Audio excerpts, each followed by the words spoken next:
when one is in the shower, the other one takes a look-see and discovers things that, obviously changes their lives. I don't have anything to hide. And if somebody's sending something that you deem inappropriate, then be like, hey, this is a problem, and I'll cut it off. I was in a situation where I did not trust my partner any longer. All of my partner's actions at the time led me to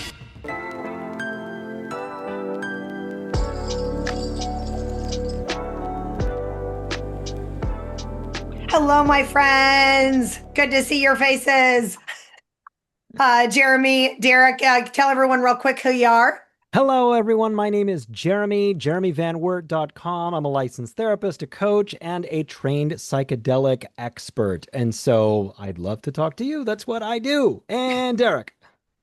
Hi, I'm the host of the Culture Podcast. I usually talk about high control groups, religious topics, cults. I'm happy to be here, and thanks for having me. Yeah, I love it. Okay, we're going to jump right into tonight's question that came in. Is it okay to go through your partner's phone? Okay. Here we go. Well, how about I start? When we talked about this topic, I actually have an experience with this personally, and that's why I enjoyed this topic. I had reason in a previous relationship to do that, where I was in a situation where I did not trust my partner any longer due to some emotional cheating. And it got to a point where all of my partner's actions at the time led me to, well, I just need to see your phone. Show me. Now, I didn't go through the phone without asking, but I wanted to go to the phone to validate the last 5%. And she was unwilling. So I think that personally, in certain situations, I think that there is cause for that. But my viewpoint is you should still ask. So that's kind of where I land. Ooh, Jeremy's different. It's time to battle. No, Derek, what I was saying, I was just so excited. Derek, you did beautifully, because the way that you went about this was so forthright and honest. You had suspicions. You had a sense that there was some stuff that you didn't know, and you hit it head on. And the person's response was in large part the answer that you needed right there.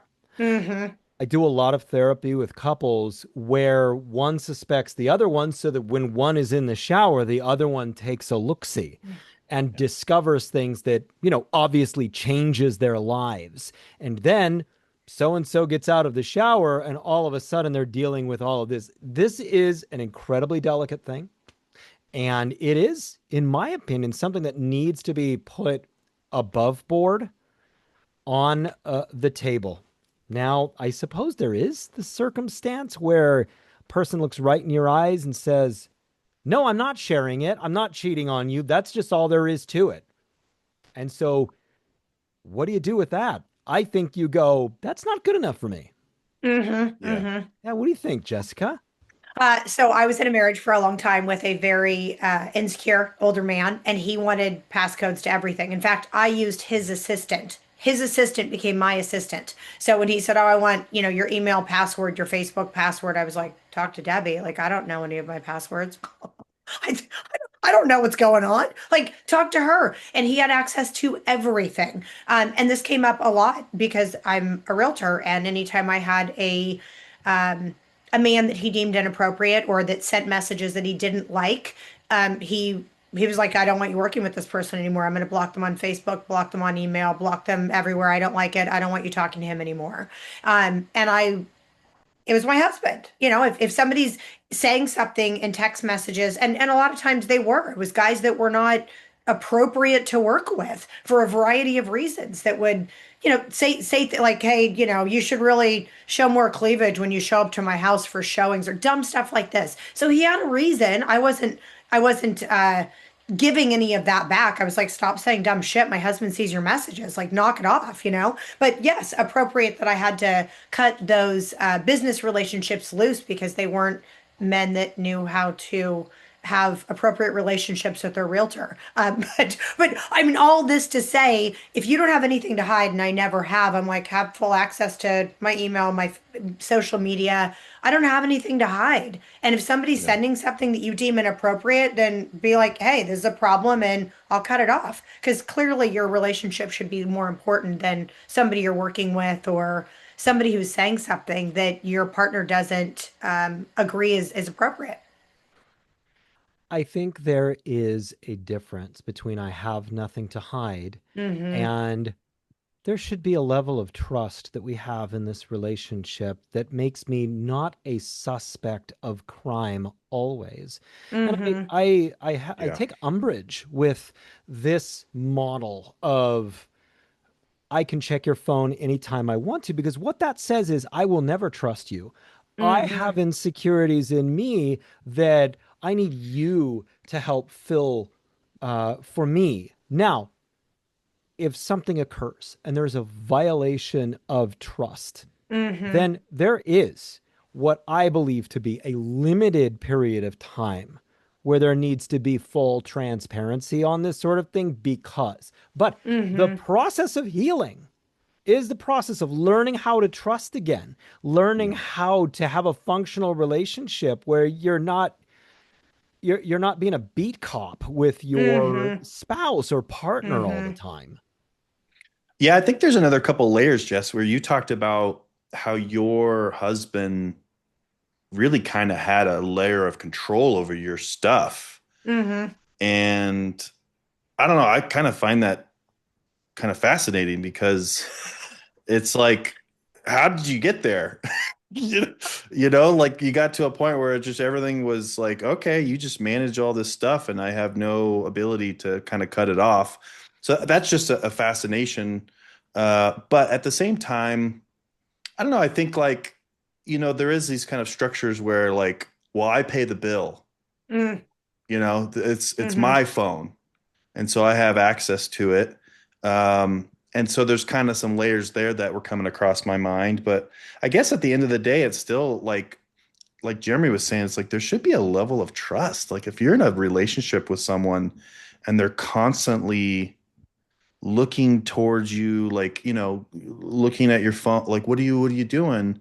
Um, and you're constantly having to defend yourself or, I think that's a conversation that you need to have. Like, where's this coming from? Mm-hmm. Did I do something that leads you to believe that I'm untrustworthy? Um, and I kind of feel like that's a good start to the conversation to see like, do we need to change some paradigms here? Like, so Mm-hmm. that's kind of a lot of the thoughts that I just blurted out. Take it away.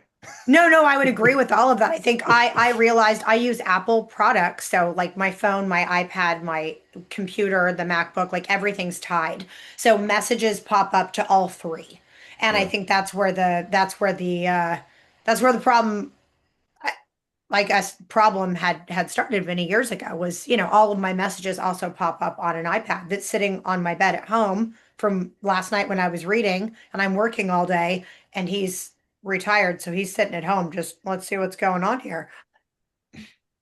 The courtship period is such an important period because you're test driving the ship Mm-hmm. uh, Right. in so Right. many different ways, and it's that time when you're supposed to be discovering, am I Mm-hmm. compatible? Or is this what I want? If this person has insecurities that are substantive and is constantly quizzing me on various different things, can I live this way? Do I want to Mm-hmm. raise children this way?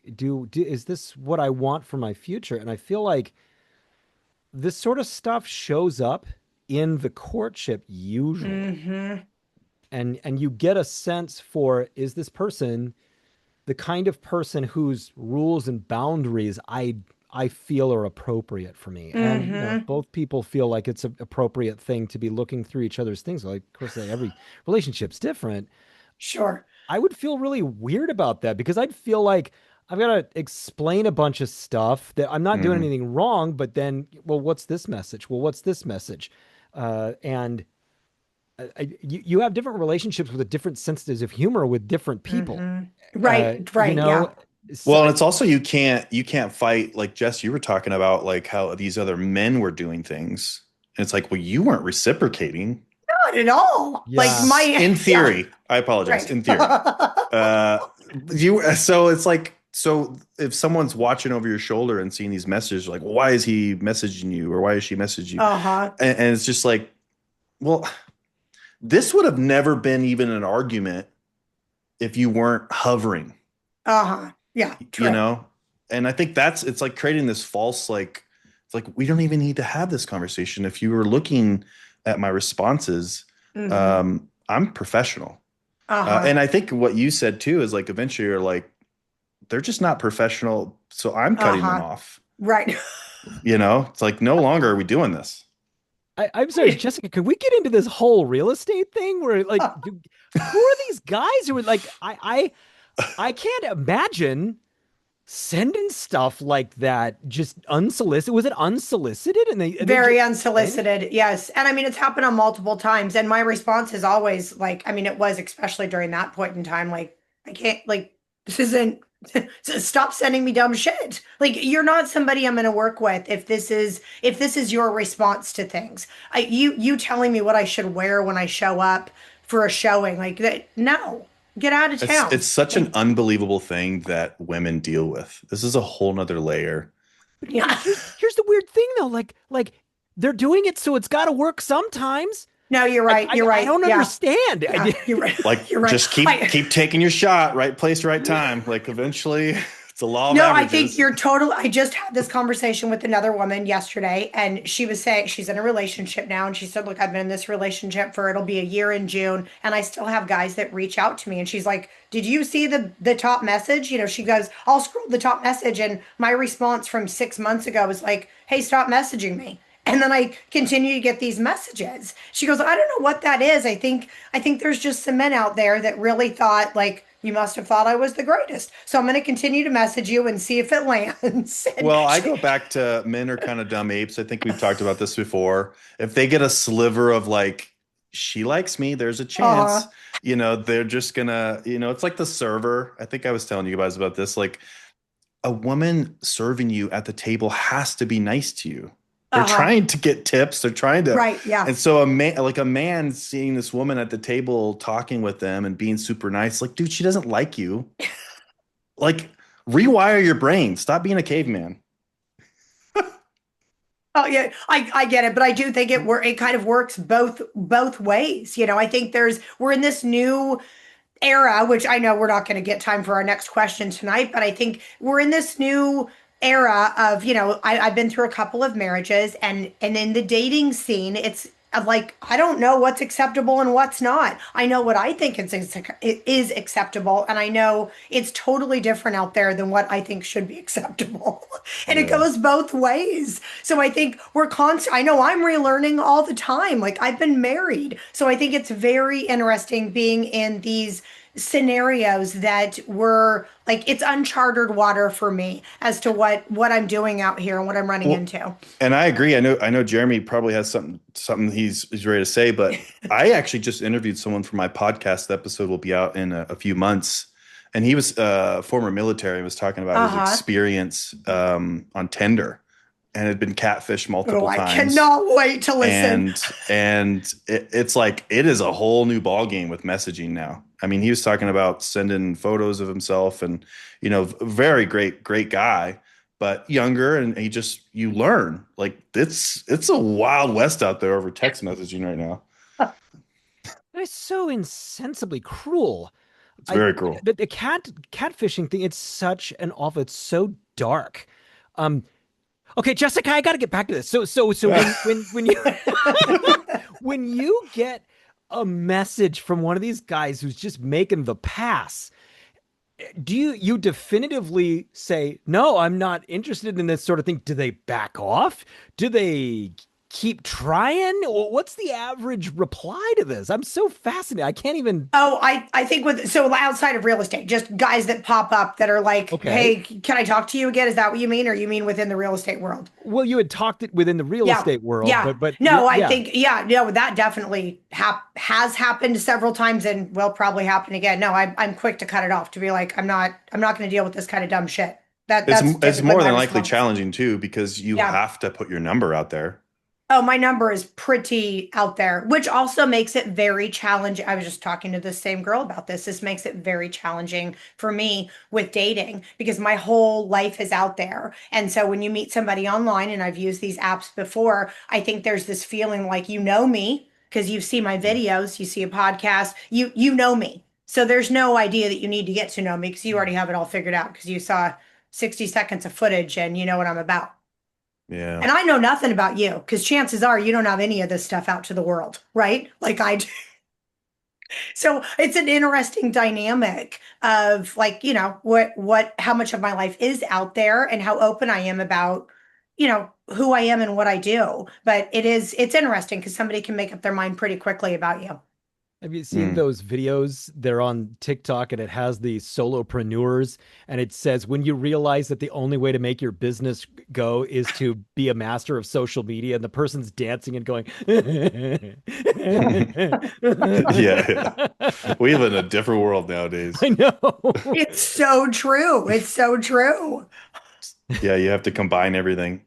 Yeah. So, what's the consensus about texting as a partner? Uh, that you This was give a your great partner your conversation. phone, that you give your partner full access if you have nothing to hide, but you ask for it respectfully. You don't just go in and grab it when they're in the shower. I think that was our consensus that you should be allowed to ask for that. Yeah, yeah, Next I on Three agree. Way After Dark, ADHD. Yeah, we went all over the place on this condensed episode. Hopefully, the listeners and viewers can keep up. I love it.